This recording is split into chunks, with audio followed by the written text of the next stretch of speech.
Before we get started, hey, do you like the music that you hear on this podcast? Because that music was made by Northnin. Northnin is a music-making guy, and guess what? He just put out a brand new album, Melody Moon. You're hearing it right now, in fact, and it's very, very, very good. Go check it out now. It's on all the stuff you'd expect in the Bandcamp and the YouTube and everything. Go listen to it. Go do it now. Go get it now. He's a good guy. Makes great music. The end.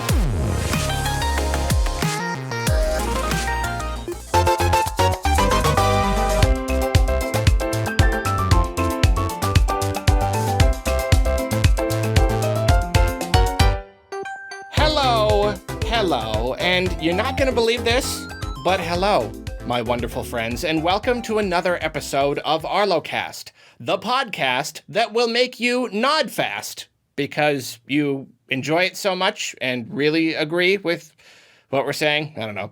Our first guest has graced our presence once before, and he is also a good friend of mine. In fact, if you want to know just how good, I've planned more collabs with him that eventually fell through and we just kind of never got around to them than with anyone else. That's a bond you just can't break. Please welcome Lockstin. Hello, Lockstin. Hello. It's true and very sad. It is sad. So many. Yeah, I mean, at least like a good 2 or 3, right? We had the scripts and everything. Yeah. Life gets in the way, you know? Yeah. Also, 5.5 hours of I-5 get in the way. Yeah. Yeah. I mean, there's green screens. You can always green screen, but... I know. We say we're gonna, and then we just never do. That's all right. I don't collab with anybody, though. Ever. I'm very flaky. Our second guest is a Let's Player of the highest caliber. But, more importantly, he's part of a Paper Mario support group where displeased fans can air their grievances in a safe space. The group meets semi-regularly on Discord, and we are the only 2 members. Please welcome Emil, a.k.a. Chuggaaconroy. You complain almost as much as I do! No, like, seriously, this is like, it's basically all we talk about. Just kind of off and on, just like...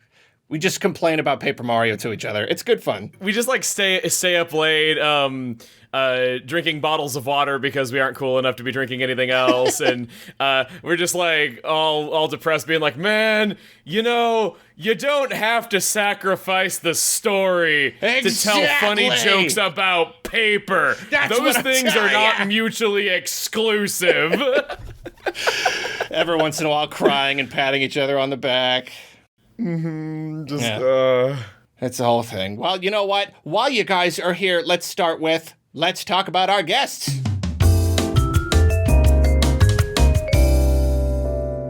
Emil, you go first because you're the new one. We have hung out before. We have seen each other in person, IRL. You described the bond that you have with Lockstin so much, and I'm just that guy you met at a convention one time exactly. and complained about Color Splash with. But, yeah, exactly. So I am a Let's Player. I am currently working my way through Xenoblade Chronicles 2. We are 164 episodes in, and I am nowhere close to finished. Oh, you are. I know. I see those tweets. You are dedicated. That is a massive, massive project. How long you been working on that? Thank you.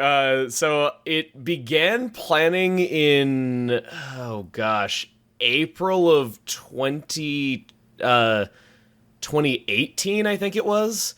And I released the first episode of it in September of 2020. Wow. So a while. Yeah. It's been a little while. Yeah, that is a massive undertaking. If anyone doesn't know, the whole, like, it's like your whole thing is just like Let's Plays, but like, whoa. That's my description of your channel.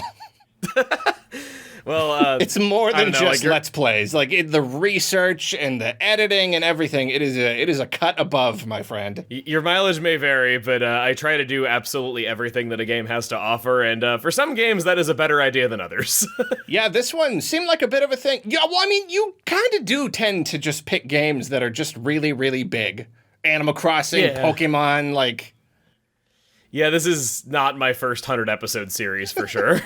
And you know, what can we expect to come next? You'll have to wait on that. No, I thought I could get it out of you. It's been in the works for a long time, and as much as people have been telling me that I need to do a short series that isn't really that much work after this, is all I'll say. Maybe next time I'll just trick it out of you. It's gonna be my goal. Let's try to get you to slip Say what your next series is. We got to get Reggie on the podcast to try to trick out what that drawing was that was covered up by the Mario statue that he keeps dodging. Seriously. We'll get it out of you someday, man.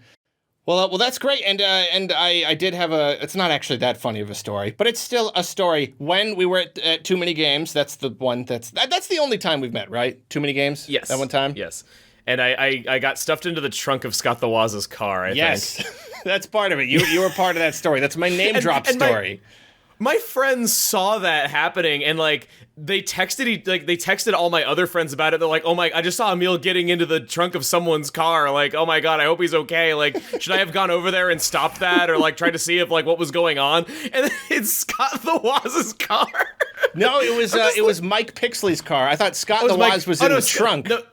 No, Scott. Yeah, Scott got in the trunk with me. Was what it was. Were you in the trunk too? Yeah, I think I was. Yeah, for that. Well, because Scott the Waz is fun-sized, he's adorable and small, so he could fit in there with me. This sounds very uncomfortable. Yeah. That was a good time. Who else was in there? I was having a hard time remembering who else was in the car. Mike Pixley was driving, and there were at least 2 other YouTubers that would probably make the story better, but I can't remember. Oh, gosh. I don't remember. Yeah, but we went to Wawa, and we got sandwiches. Yes. And also, before we actually met at the thing, there's this other dude who kept coming into the the guest room, and he looked kind of like you, and I'd never met you in person before. And seeing a person online and seeing him in person, the pictures, you can never really quite tell how a person looks just from a couple pictures. I thought that guy was you, and I came really, really close to being like, Chuggaaconroy, and he would have been like, no. Finger guns and everything to make it extra awkward. Yeah. Yeah. So, Lockstin, let's move on to you. What's going on with you? Last time you were talking about starting your big Eevee project. You did put out an Eevee video, did you? Yeah, we got the Espeon video out, and Umbreon was planned to come out, but then Pokemon was like, hey, we're going to do a big presentation soon, and so everything got put on hold for that. Mm-hmm. So that's what we've been working on now. That's great. Is that your whole thing? What else you got in the works? Oh man, it just threw such a wrench into all of the plans that it's all I've been thinking about. I worked 16 hours the day that the premiere happened. Oof. Just woke up at 6. Whoa. And then just sat at my computer typing and video editing until bedtime. So gosh, what else am I working on? That's a really good question. There's certain things I don't want to spoil. You did put out some great stuff on that, just on that first day. I mean, you figure it out. You check that stuff and you get on it right away. You put that out quick. Oh yeah, it was a 7-hour turnaround. We haven't done a video like that since the last big Pokemon Direct. Yeah. And just everything about it's so cool. I'm so excited to start just talking about that. Which we will but for now, very soon. Yes. For now, let's see. I've just been working nonstop. I'm going to pull up my notes, actually. I'm so just flabbergasted in my brain, I am scrambled. Same here. I'm just pretending I'm awake. You really ought to reprimand yourself for that development crunch. Exactly. Oh, yeah. I'm taking a week off soon, hopefully. We'll see. I want to do that too, and it's kind of it's hard because the only way you're so tired, you need a week off. So the only way you can take a week off is by spending a week working twice as hard when you're already tired to get ahead. Yeah. It's a bit of a thing. Oh, right. I've been working on experimenting with YouTube Shorts. I haven't posted any yet, but fun. I've worked on figuring some out, what we're going to do with it. I'm not sure if we will, though, because I've been talking with some other YouTubers, and very mixed results. 2/3 of them, they're like, yeah, we started posting shorts, and we just lost so many subscribers. That was it. Oh, no. That was all we got. So maybe we won't do that. Yeah, I have been wondering if I need to do something with them. I know I was just starting to do a couple little Pokemon Snap sketches, and I'm like, should these be shorts? But I kind of just didn't, and I probably won't. I'm scared of it. I don't know. It's weird and new. I feel like little skits like that are exactly what they are intended for. So, if I did a 60-second informational video, that wouldn't really work? I think it could work. But only if it's a super simple thing. Yeah, I get that. Anyway, I found my notes. The only other thing I'm really working on is just some final deep dives into Sword and Shield Pokemon. Because, it's about to not be the most relevant thing soon. Yeah. And also the whole Fakemon series. We're starting a new one. So you're starting a new one? The Yeah. last one finished. Is it totally done? There's 2 more videos in the works, but like they're already written and basically finished. So I'm getting a head start on the next one. That's great. In case anyone doesn't know, I can't remember if we talked about this last time, but Lockstin made a whole Pokemon region, basically, with like the whole set of Pokemon and like mechanics and gyms and like everything. And like this guy knows his Pokemon. Like he knows it really well. This is not just a person being like, oh, and then there's a dragon guy and he's really cool. No, like this is legit. You got real art. People did art. You couldn't even possibly distinguish it from the official art. It's incredible. Go watch that series. It's super good. I still haven't seen all of them. I've seen a couple of them, but one of these days I'm just going to binge the whole thing. I love it. I majorly want to check that out. Sweet. It's called Cascade. Cascade, yes. Pacific Cascade. Northwest. It is the Cascade region. Oh, I was going to say, are the versions Pokemon Cascade and Boulder or something like that? It's Frigid Fall and Blazing Bloom, because it's all about like okay. seasonal shifts and all that. Gotcha. I'll make sure to check that out because I've thought about like what I would do to design a Pokemon region if I ever got the chance and stuff. One idea that I had is having an early game Dragon Gym because they've never done that and they resist your starter no matter what, forcing you to have to catch something else too. That's good. I'd really like that, yeah. I really like the baby dragons, and they learn interesting moves at low levels, like Dratini starts with Thunder Wave, for instance, but you would never see that unless you were breeding it or something like that, because they never have the dragons at low levels. You know what? It sounds like you two like your Pokemans. You know your stuff. So, let's move on to what's in the news. What is in the news? What did we just had a Pokemon presence. You know, Pokemon presence? I think I get it. Yeah. That's like the new mobile game, right? No, Pokemon presence. It's that show where they talked about the games. I find it so funny how they used to be called Pokemon Directs, but in an effort to distance themselves like from Nintendo branding and not look so dependent, they just had to change the name slightly so it isn't consistent with the rest of the brand. Yeah, I do wonder why. And I feel like that might be a detriment, if anything. Yeah, the word direct now. I mean, come on, people like, oh, you ready for the new Sony Direct? Like, it's the word now. No one calls it the state of play. I've never seen that. Direct is always trending on Twitter whenever Sony announces one. Mm-hmm. That's awesome. Well, I mean, there's a good few things to talk about. Should we dive right into Legends Arceus? Absolutely. What Lockstin, what was your biggest takeaway? I know, like, I don't spoil it all, so people still have to go see your videos for the full thing. What was your biggest, just like, I don't know, the biggest revelation, the biggest takeaway as far as like the lore or something? Well, honestly, like, just them showing the new battle mechanics just made me so giddy. Mm-hmm. It's a step in a direction I've wanted Pokemon to go for easily a decade now. Oh, yeah. That change being, like, the whole speed system is, like, speed is more important. It's not necessarily one Pokemon goes, and then the next one, and then the first one, and then the next one. Mm-hmm. I'm trying to remember which Final Fantasy did it just like that. But it's and the different types of moves and the dodging of Pokemon attacks that attack you. I'm pretty sure that's probably because Arceus is trying to stop the trainers from colonizing the island because that island's where Spear Pillar is. And so Arceus is like, ooh, I'm going to make the Pokemon angry and they're going to attack the trainers. Something like that. Interesting. Good theory. Overall, though, having finished our video that's just diving into the 4 new Pokemon they showed, these are some deep designs. Like, each one is so thematic and works with the others so perfectly well, except for Growlithe. But Growlithe is the best one. He doesn't need to work with anyone. Yeah, that's a good point. No, I saw that fish. I was even laughing because they're just like, oh, yeah, it's fueled by the souls of its... It's just like, okay, yeah, you guys went nuts on this one. There's a big backstory to this. We can tell. Fueled by the souls of its fallen brethren. Yeah. I'm so happy Basculin got its Gyarados. Oh, yeah. You know? I gotta say, though, if I'm gonna ride on any of these animals, okay, Afro Bird, sure. You know, big goat deer, sure. Ghost fish, I don't think so. Like, really? I'm not gonna get on that thing's back. It's gonna drown me just because it likes killing. I don't trust it. It'll get stronger off of feeding from you. Yeah, exactly. It's gonna eat me. I don't like that. There's a lot to be excited about. I'm still like, I still have to be kind of wary of the game just because of the past. But like, there's so much there to enjoy. Yeah, the battle system, really, really cool. Just the world to run around and explore, the stuff to do. I'm pretty darn excited about it.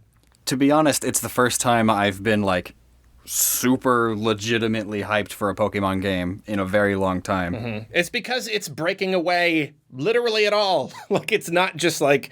I mean, Sword and Shield, I'd say the wild area was a little bit more than just kind of a silly little feature that won't come back. That really was a step. But this is more than just a step. It's a couple steps. It's a bigger jump. I want it to be good so badly. It's bad. It's so many cool ideas. Could go well, could go not well. I really hope that it does. Glad to hear like some positivity about it. I think that their silence about this game was a good idea.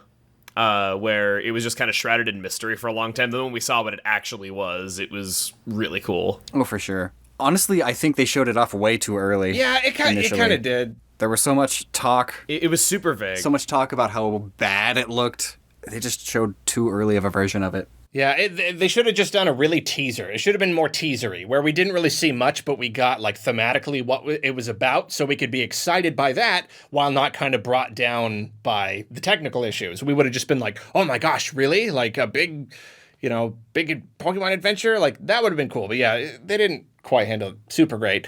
And here's the thing about this game, is like, it's doing a lot of new stuff, but we still don't really know, like, is this the new... Because, I mean, they're treating it like it's a spin-off. So, like, do you think that this is the new Pokemon or a step in that direction, but then the next year they do Gen 9 and it's just kind of a return to normal? Like, is that going to be disappointing? Do you think there's a chance they might hold back this game because they don't want it to feel like the next step? They want it to just feel kind of different?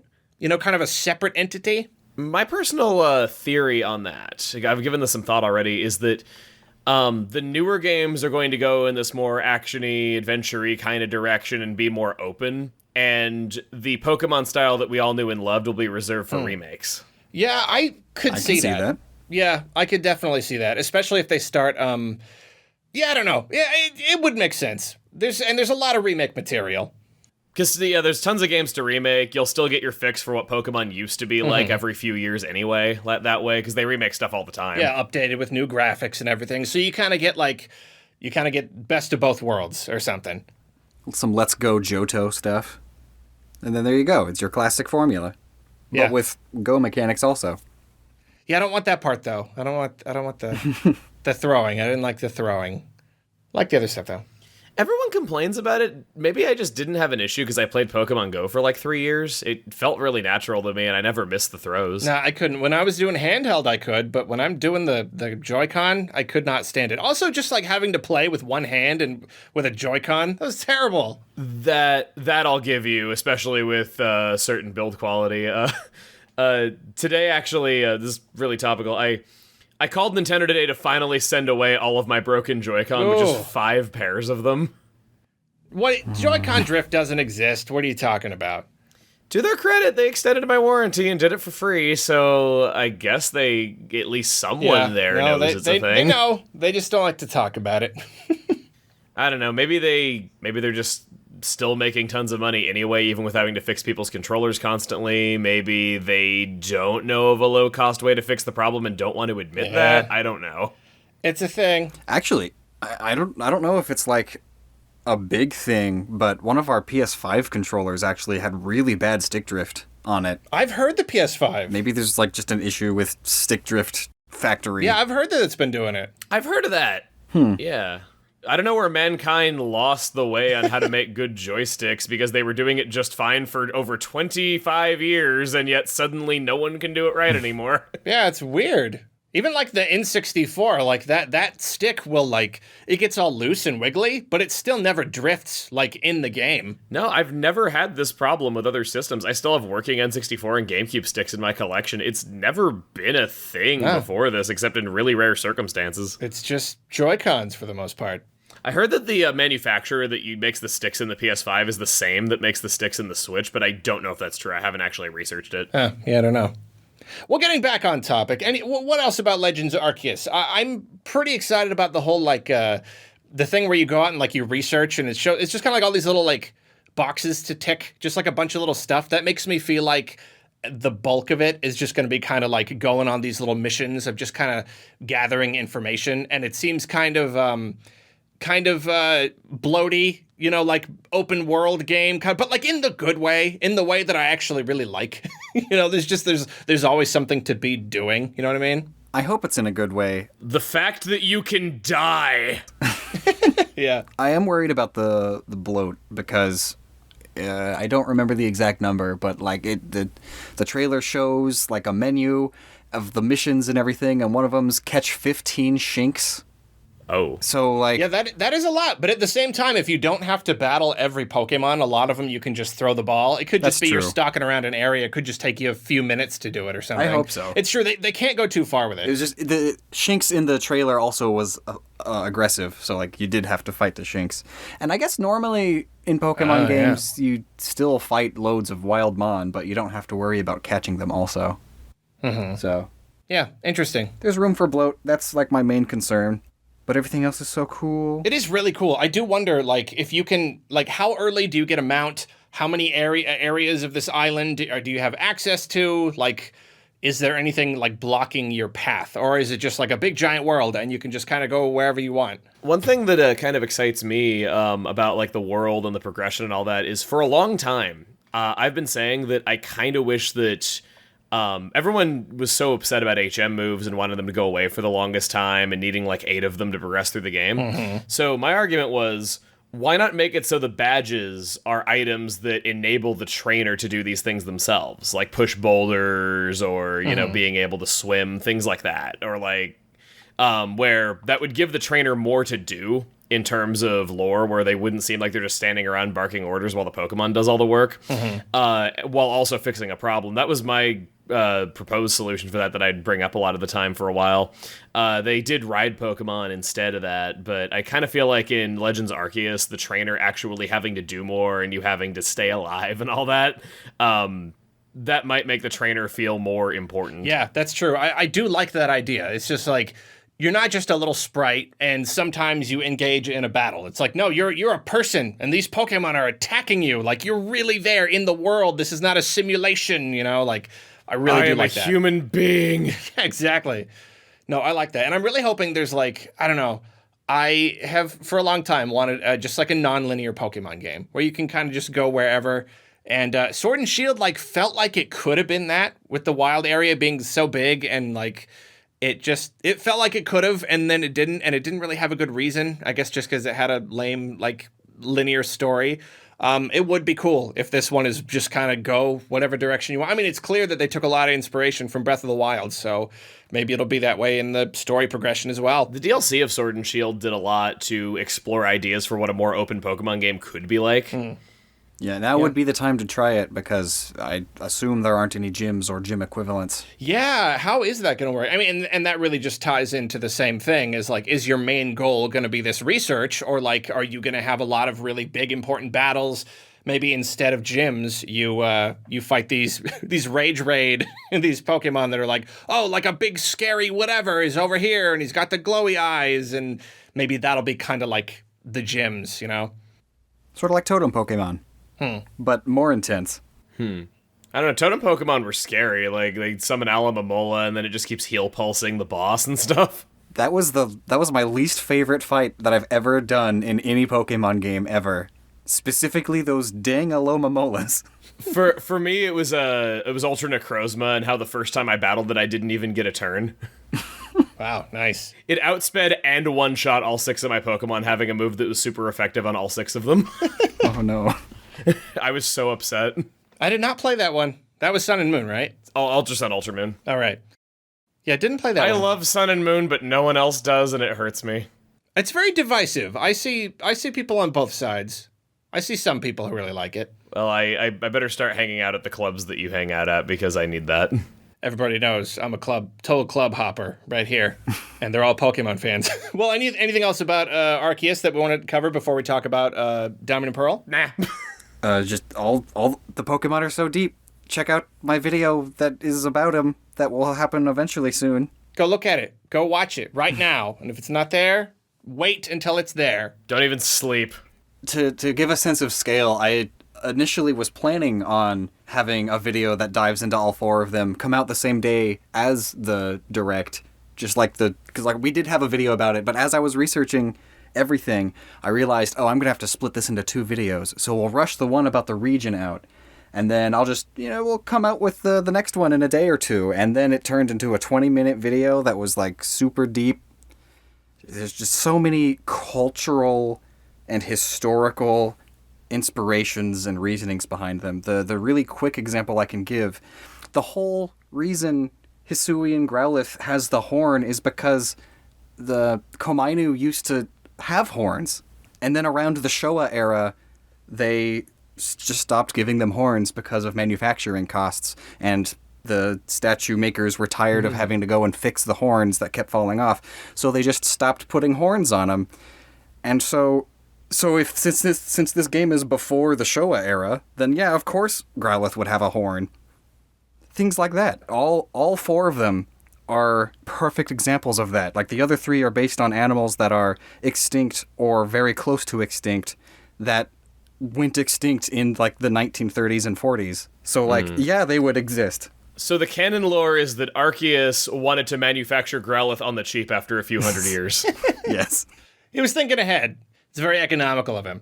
The quick question. How do you go about finding these things? How do you, like, see a feature on a Pokemon and even know where to look? Like, do you suspect that there's still stuff you don't know because you just haven't come across that specific story somewhere?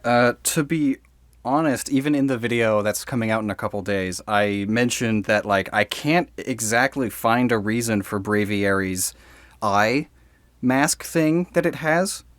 I can't find anything specific, but everything else about it I have really good theories for. Like, it's a species of bird that is native to Hokkaido, which is what Sinnoh is based on. Its hair headpiece for normal Braviary is based on a Native American war bonnet.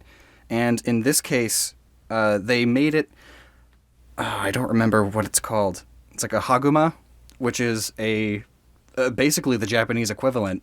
It's a war piece that Imperial officers would wear. So, like, it's still war-themed, which is really cool. But how do I find that? How do you figure that out? Like, where do you go? Where do you go? Where do you begin? Sinnoh's based on Hokkaido, so... And then it's a deer and a fish and a bird, okay. So I just like, I'll look Hokkaido fish into Google. And it's like, there's a whole bunch of fish. These ones were the ones that were most important to the Ainu, which are the indigenous people of Hokkaido. This one has the same body shape and spot pattern as Basculegion. I wonder if, it has a myth about it from the Ainu, about it being ghosts and spirits and stuff. What do you know? It's just one thing leads to another, just going down the rabbit hole. So it just kind of happens. What about for ones where, like, it feels like there are a lot of different things put together from even, like, different cultures? I want to say there was was there like a Sword and Shield? Was it the Bunny King one? I feel like there was one that you were telling me that has, like, all these different things, and then the gems are like this, and it's just... What about when they reach outside of the culture, like one culture that they're based on? That one, that has a lot to do with, like, global perception. Like, no matter where you are in the world, people associate rabbits with speed and the moon because of the rabbit shape in the moon. So no matter where you go, there's similarities with that. And then different cultures just take things in different directions. And so if you were wanting to design a Pokemon that sort of pulled from all that, you would look here and there. Gosh, that's a really good question. So I guess the answer is you just kind of do it. You just kind of try. You just kind of look around. I just start reading how different cultures view rabbits. I do remember that one. It was Cinderace. But, like, the whole idea there is that, of course, they're pulling from all over the world because of the World Cup. It's a soccer thing. You know? That makes sense. Well, we will be talking more about this kind of thing later, if you know what I mean. But right now, what do you think about Brilliant Diamond Shining Pearl? I finally remembered the names. It took me so long to remember the names. So, I mean, like, I'm kind of it looks fine. You know, I don't want to complain about it too much. I really don't like the style. It doesn't. It's charming in its own way, but for a big like $60 game, it just looks too much like the original. Like, why would you go through the trouble of remaking a thing and it really just doesn't look that much better? That's what I don't like about it. Because now your Pokemon can follow you. I do like that. $60, please. It really is true that to make Pokemon fans stop complaining, all you have to do is make Pokemon follow you in it. That's all it takes. It's really all it takes. Pretty much, yeah. But I personally think the style is all right. I wish that the characters had outlines like the original sprites that they're based on, because I think that there are times where it does sort of blend together, but that, I don't know, could just be me. Really, like, more than the art style, more than any kind of production values, more than what it looks like for $60 or any of that, as long as the game runs, as long as it's Diamond and Pearl, but it runs faster than 2 miles every 5 hours, that's all I ask. The speed of the originals is by far my biggest complaint with it, and as long as you have fixed that, you've justified this remake's existence to me completely. Oh, for sure. So, like, what, like, text speed, running speed, like what it's been so long since I played it. Everything. The battle animations are so slow. The battle animations are slow. The battles have to stop and think for a second before they play any of the animations, which doesn't happen in Platinum, for instance. You walk slow. You surf at the walking speed instead of the run speed, which has never happened at any other time in series history. The saving screen takes forever. It was the birth of saving a lot of data, where you have to wait longer if you've made changes to the PC, and it usually was like 40 seconds or so. Oh my gosh. Let's see. I'm trying to think of other slow things. There's stuff like it's slow to swap apps in the Pokétch, and there's only an up button and not a down button in the original Diamond and Pearl. So if you accidentally hit the button one time too many, you're going all the way around to get the app that you wanted.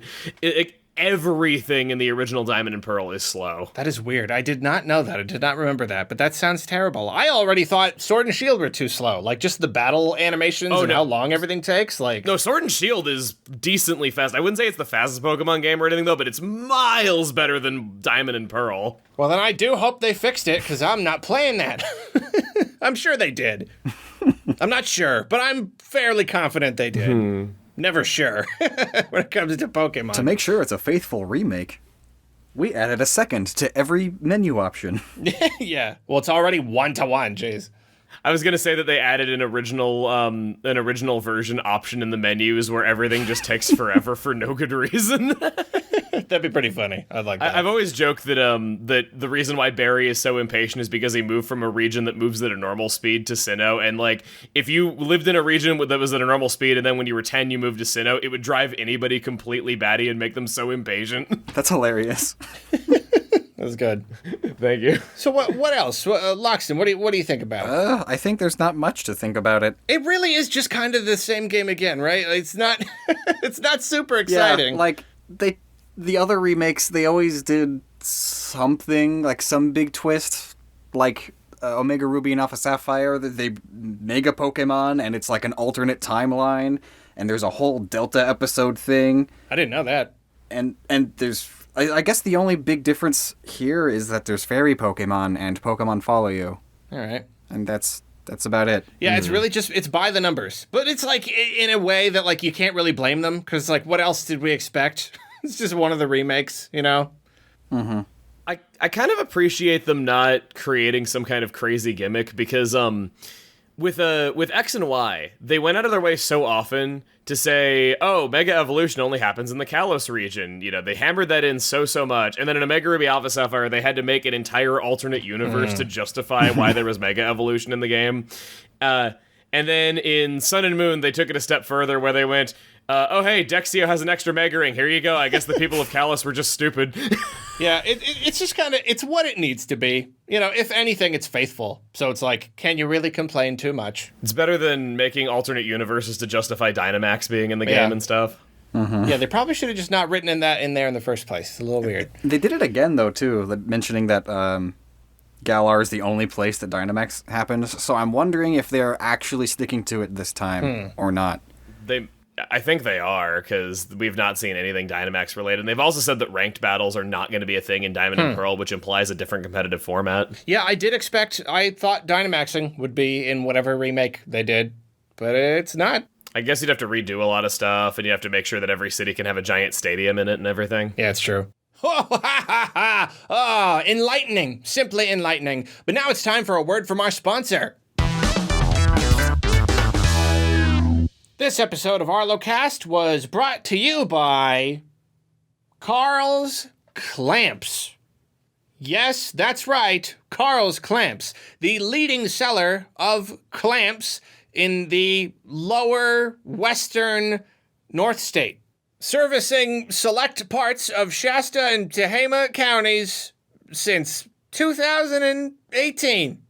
Do you have two objects that you would like to be tightly held together, but temporarily? Then come on down to Carl's Clamps. He'll set you up. He's got big clamps. He's got little clamps. He's got clamps that are kind of in between the big and the little. He's got clamps that are kind of in between the middle and the small one, just like a variety of clamps. He's got black clamps. He's got red clamps. Those are the two colors that he has, but he has a bunch of sizes, though. He does have one blue clamp, but you're not allowed to use that. That's his own personal clamp. He brought that from home. He's not selling that one. You know what? He's got standards. He's a man. He's a man with a strong foundation under his feet, if you know what I'm saying. Carl's Clamps off of Highway 273 and Buenaventura Boulevard. Walk behind the Salvation Army. There's a little, alleyway. Go down the alleyway. On the left, there's a series of houses. It's one of the houses. I don't remember which one. Just knock on the doors. He operates out of his home. Just keep knocking on the doors. And one of them will be there. They open the door. You yell, "Hey, is this Carl's Clamps?" And they'll tell you yes or no. Now back to Chuggaaconroy and Lockstin. No, I mean, any final thoughts on just the Pokemon Presents any of these games before we move on? I do have a pretty big one. I wish they would stop dancing around whether or not platinum features are in the game and just tell us. So I know Arlo, you didn't play you didn't play Diamond and Pearl in a long time, yeah? No, I burned through the game once and that was it. Did you play platinum? No. Okay, so there are so many semantics to whether or not platinum features are going to be in this game due to the very specific ways they've shown us everything, and it feels almost like it's on purpose. So there's a shot of Floroma Town where the lady who gives you the Grisadia flower was only there in platinum, and she's there in Brilliant Diamond Shining Pearl. Some of the graphics are based on the updated tile set of platinum. Porygon Z is in the first trailer, which wasn't in the original Cinedex, and we've even seen Pokemon like Lantern that aren't in Diamond, Pearl, or Platinum. But on the other hand, if we look at the map of Sinnoh, we only see the Battle Tower and no Battle Frontier. Platinum had a mansion that the player could buy in the resort area, and it's just a generic house like it was in Diamond and Pearl on the Brilliant Diamond Shining Pearl map. Oh. The arch of the entrance to Floroma Town they added in Platinum is gone. It seems like it could go pretty 50-50 for any given feature that isn't already confirmed. And it feels like they're being super selective about what they're showing us to be all, maybe we're doing platinum stuff, but not this, but maybe this other thing, but not that. That's really annoying. Yeah, it's such a big worry of mine because Emerald improved a lot of things from Ruby and Sapphire, and Omega Ruby Alpha Sapphire pretended none of those little improvements ever happened, and then proceeded to make a lot of the same mistakes as Ruby and Sapphire, and then even made a bunch of other things worse. How would you do that? I don't know. It bothers me. I have so strong feelings about this because I always say I'm never going to play Omega Ruby Alpha Sapphire again because Emerald is just the better version, and it came out 10 years prior, and I've even tweeted about this, that I'm really worried about platinum stuff not being in the game. And I've had multiple people tell me, well, they were aiming to remake Ruby and Sapphire, not Emerald. And they're aiming to remake Diamond and Pearl, not Platinum. And it's the same game. It's just better. No, my response to that is I don't care what they were aiming to remake. If the version that came out 10 years ago is better than the remake, and we already had fixes for complaints people are going to have with the new one, if they chose to ignore that, that's a mistake. Yeah, they're not different games. It's the better version of the game. Yeah. That's a little silly. Heart Gold Soul Silver had all the little things from Crystal, and even carried over some things from Platinum. There's no good reason why you can't do that. Oh, that inconsistency is really weird. Idea, what if we start getting DLC for remakes, and we get a Platinum DLC? So it's really funny that you say that, because when Omega Ruby Alpha Sapphire was getting kind of raked over the coals for missing a ton of things from Emerald, people were going, well, the post-game is called the Delta Episode. It wouldn't be called the Delta Episode if there weren't other episodes coming out. There's naturally going to be DLC that fixes all of these complaints, so stop your complaining, it'll happen. And then it didn't. Just kind of didn't. I remember that being everywhere, people saying, oh, there's totally going to be Emerald DLC. There's no way that they're going to do that, because it was teased, which is basically confirmed. And I'm like, no. It never happened. Sorry, just very strong feelings about Omega Ruby Alpha Sapphire and not wanting another one of those situations. It'd be ridiculous. I mean, you're trying to make the best game you can. It doesn't even matter what you're basing it off of. Like, just make it a great game. It's supposed to be the definitive version of the game, and there was another remake that came out 10 years prior that it's naturally going to get compared to. And would you like Heart Gold Soul Silver so much if you could only leave one Apricorn with Kurt every day? Because that's how it was in Gold and Silver, where they're not remaking Crystal, or if the Ruins of Alph didn't have as much to do, or if the Suicune and Eugene stuff was gone, or if Raikou Entei and Suicune didn't have their boss music, or if there were no battle facilities in Olivine, because that wasn't how it was in Gold and Silver. I don't agree with that argument that, well, they weren't aiming to remake Platinum. We'll just have to wait and see, I guess. That's really the Nintendo way, is just being weird about it and just kind of like, even though everyone's wondering, just kind of not telling you for no good reason. Oh yeah, the cycle that I always observed, especially during the 3DS Wii U era, is that Nintendo will release a first trailer that tells you nothing and people are just confused by it and don't even really seem to understand what the game is. And then they do a second trailer about 6 months later that actually tells you tells you what the game is this time. People are going like, okay, I can kind of see that. And then a week before the game's released, they spoil every single thing in the entire game. Yeah, basically, yeah, all the bosses and everything, yeah. We love our Nintendo. Well, I suppose we should move on. Technically, this isn't just a Pokemon episode. The other news item I have is, did anyone play the WarioWare demo? I am specifically not, because I just want to wait for the full release. I have every WarioWare and will continue to support it because it's one of my favorite series. Did not know that. I love Wario so much. I absolutely love WarioWare as well. I feel you on that one. Looks like you're talking to yourself on this one, Arlo. Yeah. No, I haven't played it, and I don't care much about WarioWare, so I don't know. What? Sorry. Excuse me. You don't care for. I mean, I'd like some elaboration. The character. I just don't really like mini games, micro games. It's the kind of thing where, like, if I picked it up, I'd have fun. But I just got other stuff to play, and they're always like $50, and I'm like, that's for micro game. No, you're okay. No, I genuinely feel like you're missing something here, because for me, it is the ultimate bathroom game.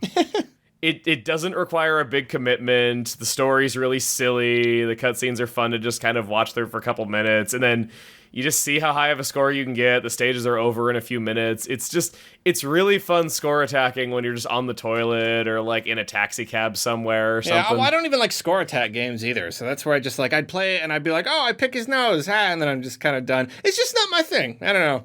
Okay. I still binge it. No, I love it so much. Just play the whole game in 1 or 2 sittings. Did Lockstin, have you played WarioWare Snapped for the DSi? That is the one I have not. I have. It's terrible, but it's really funny that it exists. Is it like impossible to get it now because you can't download from the shop anymore? I'm pretty sure, yeah. So WarioWare Snapped, I'm not joking, was it was basically a Kinect game where you would sit your DSi on a tabletop with it hinged open 90 degrees so the camera was facing you while you were standing up. And you would move around in front of the camera to play the micro games. That sounds terrible. While, like, trying to look at that little screen. Yes. It's really weird. It's also only 4 levels long. Oh. Yeah, it's a teeny tiny game, but I actually did play it and beat it, and I don't know anyone else that's even tried it. There's also a 2-player mode where you're both supposed to stand in view of the camera, which is atrocious. That's terrible. But I also love it. Okay, well, you know what? It is time to move on from all of this Pokemon talk and head into our next section, our next segment. Make Lockstin explain the origins of Pokemon. Oh no. The return. My I can't have you on and not play this. It's too much fun. We will have to move it all. I mean, I have a lot of Pokemon I would love to talk about. I think let's each pick like 2. You want to go first, Emil? Just give him a Pokemon. Vanillux. No, I'm kidding. I'm kidding. Let's go Wartortle. Wartortle, huh? Is there more than just Water Turtle? So, like, the early gen Pokemon are they're a lot simpler. But I know originally it was like its own evolutionary line. It wasn't going to evolve into Blastoise. It was going to evolve into like a mythical cloud turtle. And I'm trying to remember its name. It's something Kame? Zeni Kame Fu... I've read on the this tip of my tongue. before. It's Japanese though, so it's hard for me to remember the name. I always thought Wartortle stood out because of its wispy cloud tail, and I always liked that about him. Yeah, and that's just because it was a totally different line originally. Interesting. That's about all I got for it though, off the top of my head. You still had something. You still had something other than, well, you know, it's the Water Turtle, but bigger and not as big as the biggest one. Like you had it. It's because it's a cloud turtle. That's why it's got the wisps. That's good. I didn't know that. I didn't catch that. That's good. Okay, that's so hard. I got so many. Okay. I'm sure. I know there's a thing, and everybody probably already knows it. Farfetched. What's the deal with a duck with an onion? Is it just like a soup thing? Oh, it is a soup thing. It's a Japanese saying that translates roughly to the duck comes bearing spring onions. It's like, it's a way of saying, oh, yeah, that's a little far-fetched. And so they turned that into a Pokemon. Oh, that's the name. That's funny. That's funny. I like that. The original Pokedex mentions that, like, it's eaten almost into extinction by the time of the Kanto games, which is also why you can't catch them in the wild originally. You have to trade them from a guy who is a chef. Oh. Back when they actually had justification for trade-exclusive Pokemon. Yeah. Well, that's good. Emil, go for it. Let's say... here's an obscure one. How about Binnacle? Binnacle. Or Binacle. I know, like, it's a barbarian thing, and they're goose barnacles. Well, here's a question for you. How many heads does Barbaracle have? Without thinking about it, just 5 seconds. Go. Well, it's got 3, though, but 2 of them only have 1 eye. I don't remember if that's correct or not.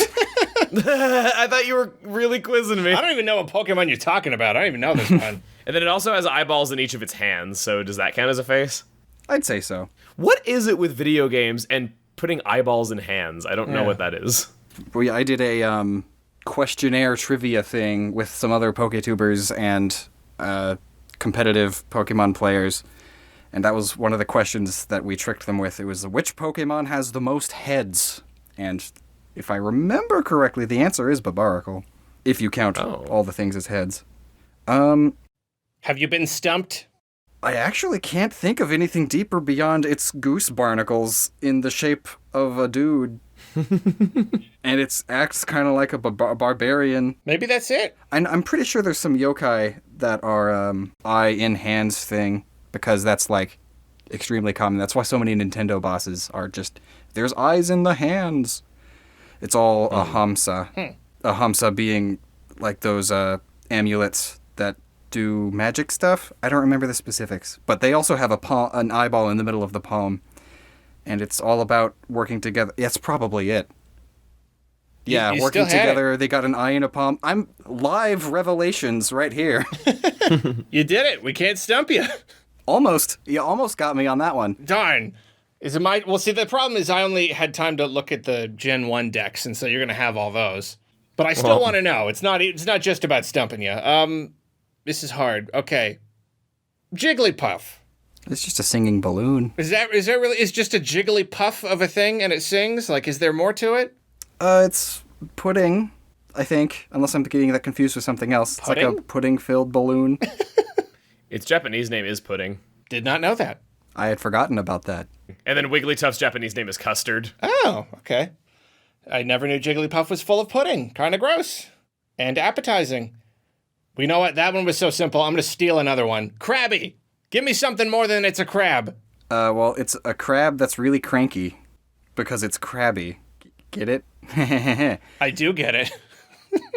Is that it, though? I know Kingler... It's a king crab mixed with a fiddler crab, and that it has the crown because it's a king. But again, Gen 1 Pokemon are very, very simple. Actually, another sneak peek thing, I'm working on a video called, like, Finding the Simplest Pokemon. Mm-hmm. That's fun. And it's actually pretty hard. Because every time, like, I actually sit down and start researching stuff, it turns out there's a lot. Yeah. Hard to find the simple ones. But, like, Krabby, it's a crab. There you go. So it's a that really was monstrous it? crab. I'm sure there's probably something more.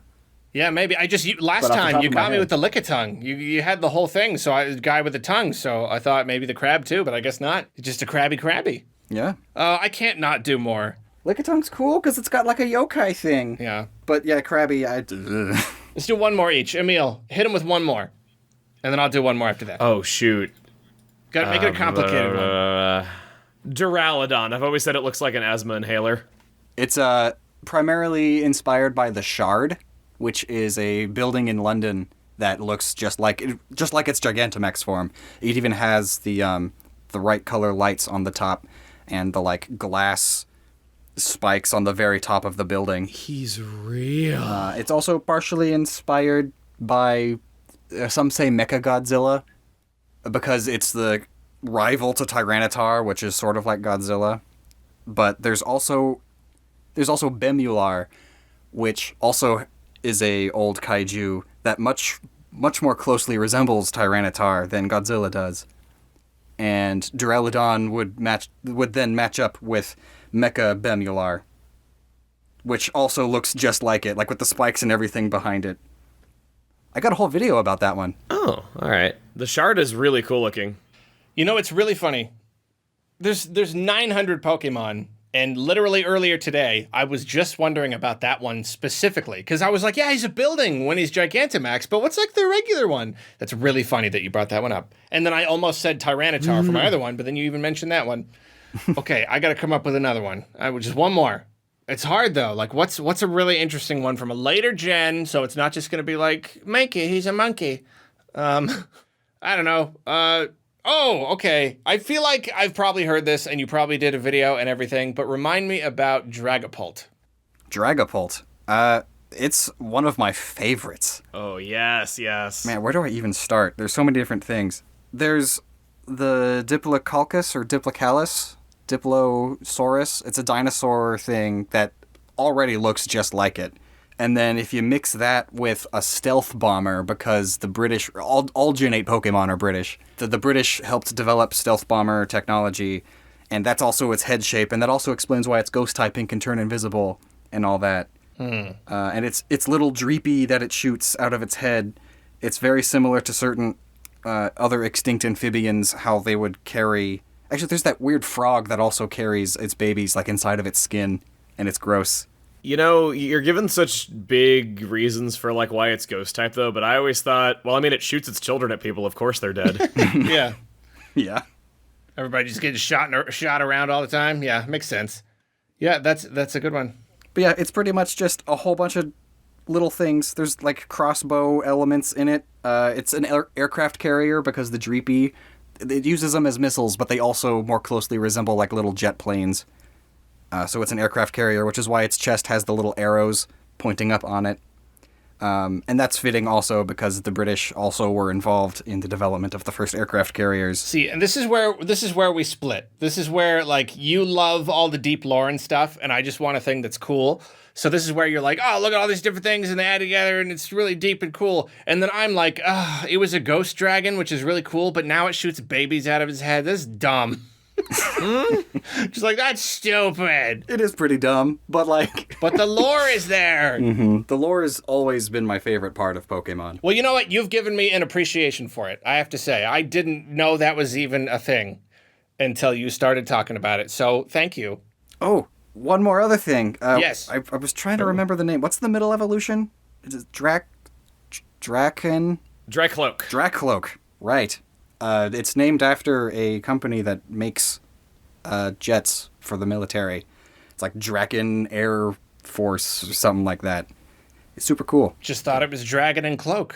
Because it also just sounds like Draken, the name of the dragons, but coincidental, fun little stuff like that. A lot of the stuff that we talk about could always just be coincidental. There's always the possibility Game Freak was just like, oh yeah, it's a dragon, and Here, it looks cool. It's a ghost dragon. Shoots babies out of its head. Isn't that awesome? Well, thank you for entertaining us again with that one. We will do it every time you're on, whether you like it or not. Sorry. Oh, great. It was a lot harder this time. Good job. Yeah, we're good. You better study up. Oh, thank you. Well, now it is time to move on to listener questions. Are you ready for questions, both of you? Here we go. First question. Alden Erazo asks, what is your favorite controller of all time? Emil, start with you. Xbox One. Really? Yeah. All right. Any particular reason? I think it's just really comfortable in the hands. Feels really good. If the Elite controller is outrageously expensive, but if you have one, the sheer number of customization options, the weight it has to it, how solid it feels, while being comfortable all at the same time, it's great. Good. What about you, Lockstin? Honestly, same. Really? I don't have an Xbox, and I never have had an Xbox, but a couple years ago I picked one up for PC, and I was just like, oh, whoa, this is really nice. That's where I am, too. I bought it for PC games. Yeah, I know at least in terms of, like, layout, the 360 was when it was just kind of like, this is controllers. This is how they should be. And a lot of people figured that out. That's why the Pro controller is just an Xbox controller. I think it really depends, though. If I'm playing like a console first-person shooter, I have to use the PlayStation controller. I need those sticks to be even. I can't stand Or like that. any game with a lot of camera control, I need those sticks to be even. Yeah, I can't stand that. But for everything else, the Xbox One controller for sure. Well, my favorite controller, it's funny because now it's harder for me to use it, especially for something like Smash, but just like the controller I've connected with the most is the GameCube controller. It feels magical in my hands. Absolutely magical. It's just so comfy. And it's like a nostalgia thing too, I'm sure. You know, I get it in my hands and it's just like, oh, Wind Waker and Melee. You know what I mean? It all comes rushing back. It's up there. It's a shame that the layout didn't stick around, because it was very ergonomic. Super ergonomic, yeah. That's why it feels like a warm, cushy hug. I love the button layout on the GameCube controller. My only issue with it is the C-stick. Yeah, it's like, I'm a second stick, but kinda not. But kinda not, but it's not comfortable to use me as a second stick. It's kind of weird. Well, next question comes from Because Dreamcatcher. If you died right now and became a ghost, what would be the unfinished business that keeps you tethered to the mortal plane? Lockstin, start with you. Probably just whatever video I'm currently working on. I'm such a workaholic. Just whatever, yeah. It's like, oh yeah, okay, I'm dead. Well, I might as well get these last few videos out before I go. I didn't finish that ground beef in the fridge. Oh, it's gonna go bad. just whatever's on your mind like that day. Mm-hmm. Yeah. What about you, Emil? This means I'll be technically Let's Playing Xenoblade 2 forever. Yeah. So another work one, just finishing a project. No, that's what I would think of immediately. Yeah. If I realized that I was about to die, I would go, oh shoot, I am never going to finish this thing. You'd make for a weird ghost.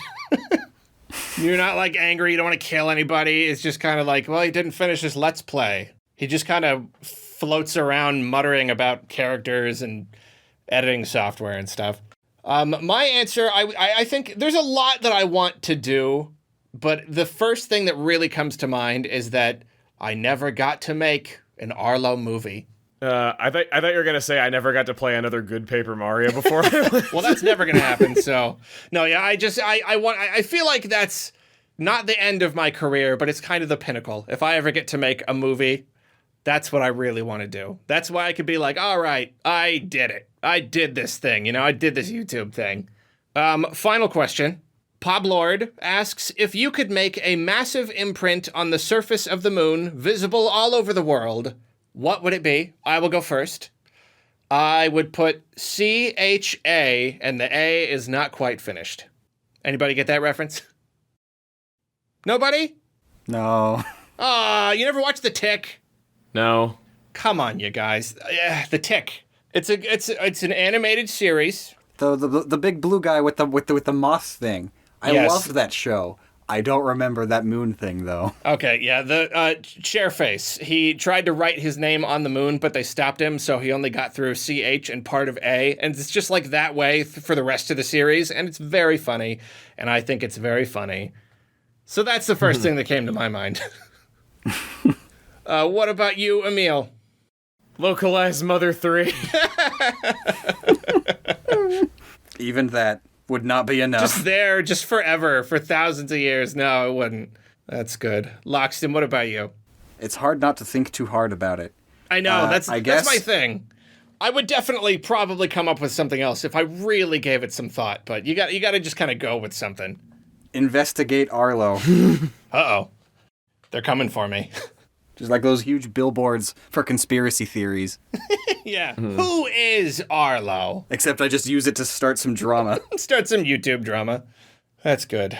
Well, that is it for questions. We are down to our last couple segments. The first one is what you been playing. Lockstin, what you been playing? Not a lot lately. I've been having a wrist physical therapy, so I've been specifically not playing games. Hey everybody, just wanted to pop in and let you know if you are at all sensitive to stories of injuries, as hilarious as this may be, you might want to skip ahead by about 90 seconds. Yeah, what do you got? You got like, you said you had like carpal tunnel? What do you got? And tendonitis. And That's a huge awful. lump inside my wrist also that they're probably going to have to surgically remove. Oh no, is it my what do you gosh. call it? There's like a kind of a certain kind of cyst or something It's like a ganglion cyst. Yeah. that you get in your wrist. Oh man, I met someone who told me those used to be called Bible cysts. Have you heard of this? Yeah, because they'd smack them real hard with a Bible, and that's how Yeah. you get rid of them. You just break them by just smacking them. Oh, it's terrible. Oh. That is gruesome.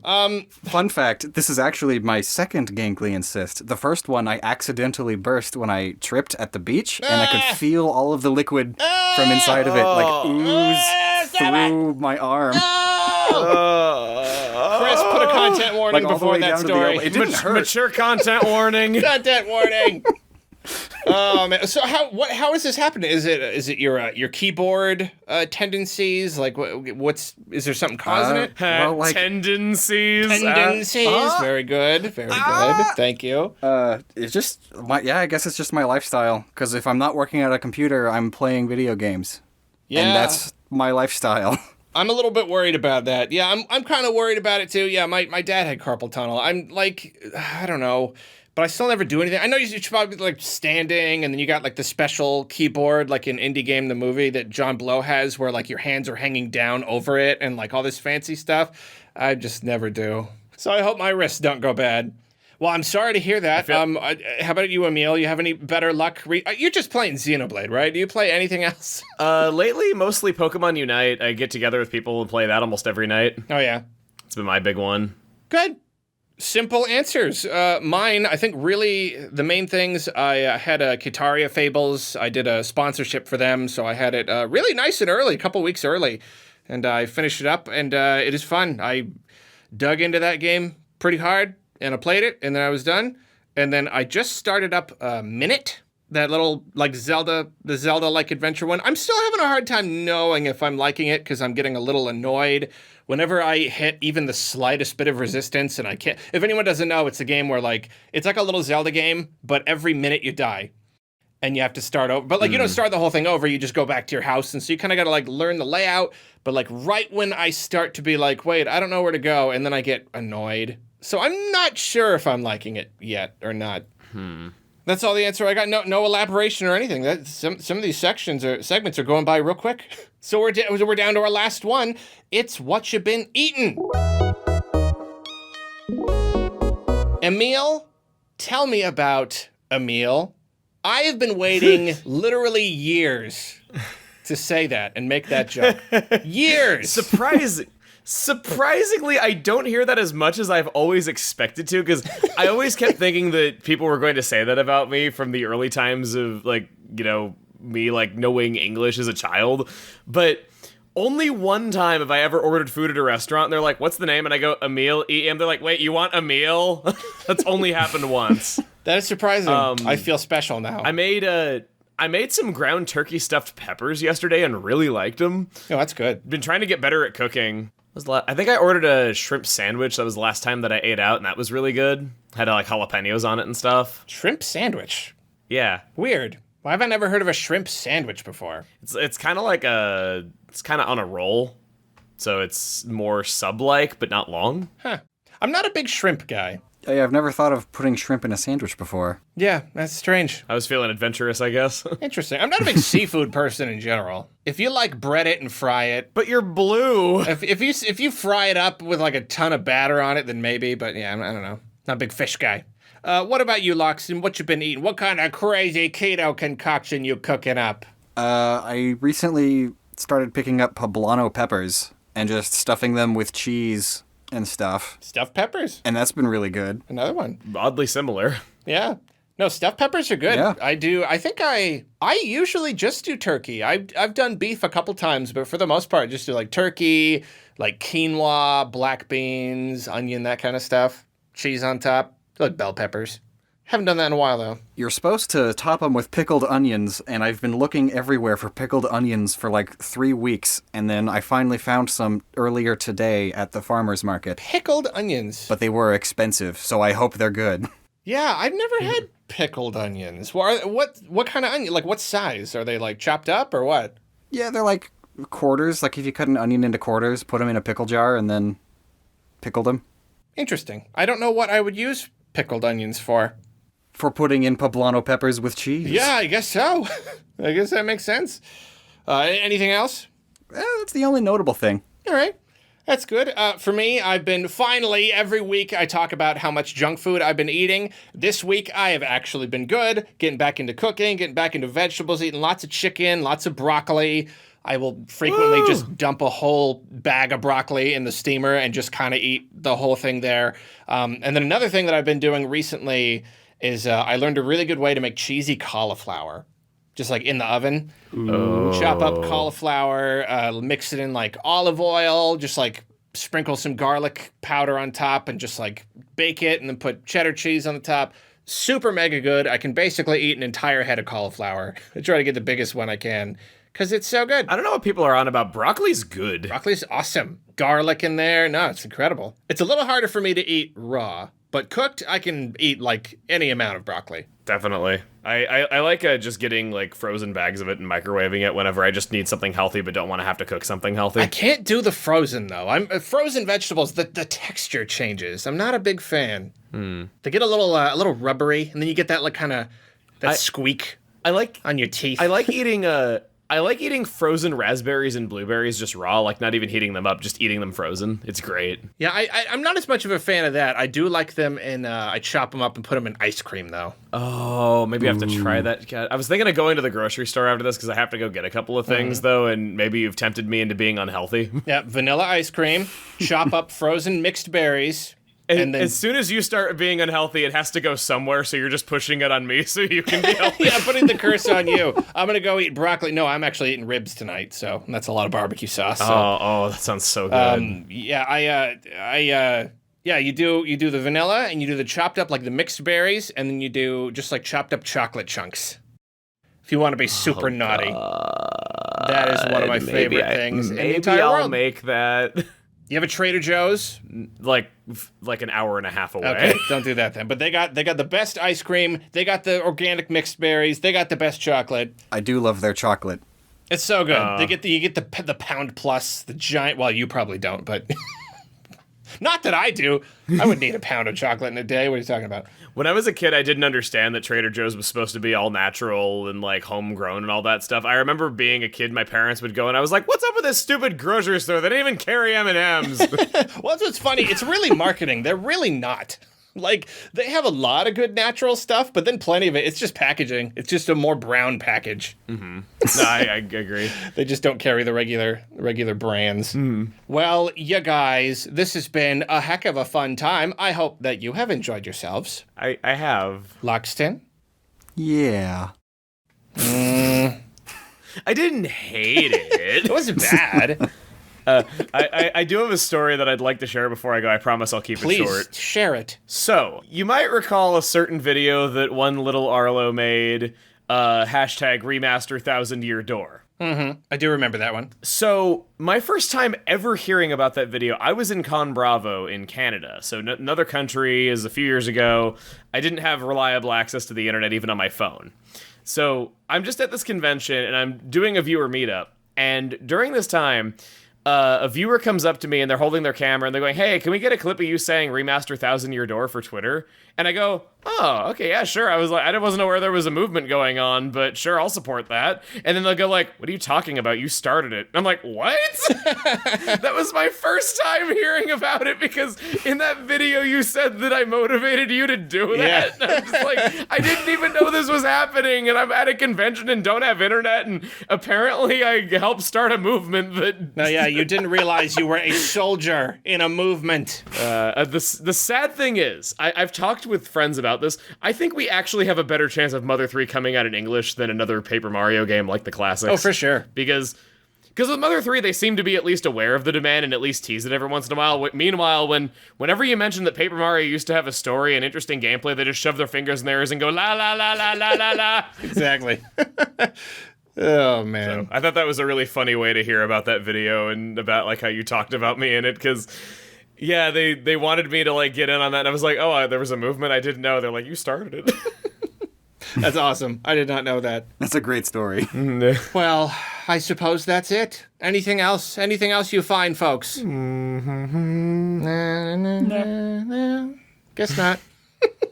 Lockstin, where can we find you? At Lockstin on Twitter, or Lockstin and Noggin on YouTube. Do you still, like... It still keeps, like, old URL. Is it still, like, Lockstin 2 or whatever? Oh, yeah. Isn't Forgot that was a thing. I feel like when I click on it, it still says Lockstin 2. I think that's true. I almost never am able to get that on my end, though. It always tells me it's YouTube/channels/UG78 whatever. But I do remember setting that now that you mention it. That's I funny. can just never get it on my end, unless I log out. It's weird. Yeah. Emil, where can we find you?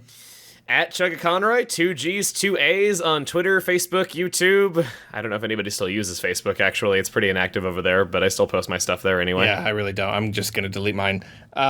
Before we go, I have been meaning to ask, what is the history of your name? I'm sure this is public knowledge, but... Oh, gosh. What's with the name? What's with the 2 A's? So what is it was supposed to be Chuggaaconroy, and it was a name that I've had since I was 8 years old. Just like a child nickname? Like, what is it? It's just a username that I've had since I was 8. Just like a funny thing you made up? Like there's no like... It's just the first username I ever had, which is really weird. Huh.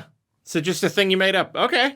I thought there'd be like a deep story to it. I think it was from like a username generator or something that I used when I was 8 or something, but yeah, it's just a username that I've had for over 20 years. Interesting. The origin of my name is that they put it on my birth certificate, and then, end of story. Oh, I thought you just copied it from Cubivore. Is there an Arlo in Cubivore?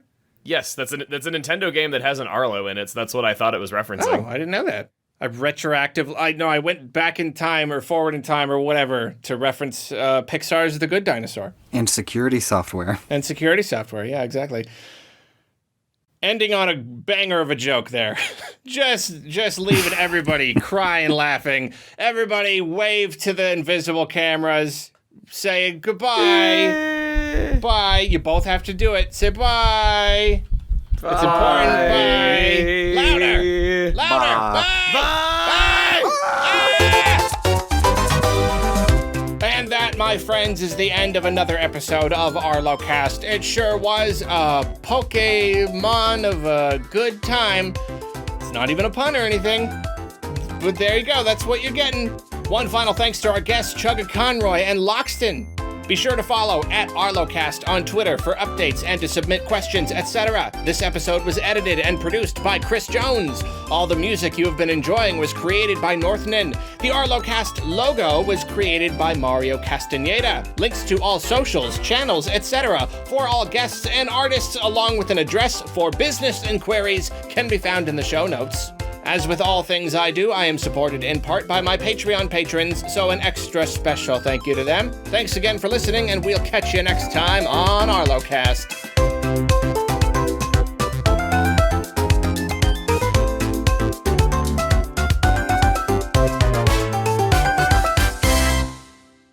Bye!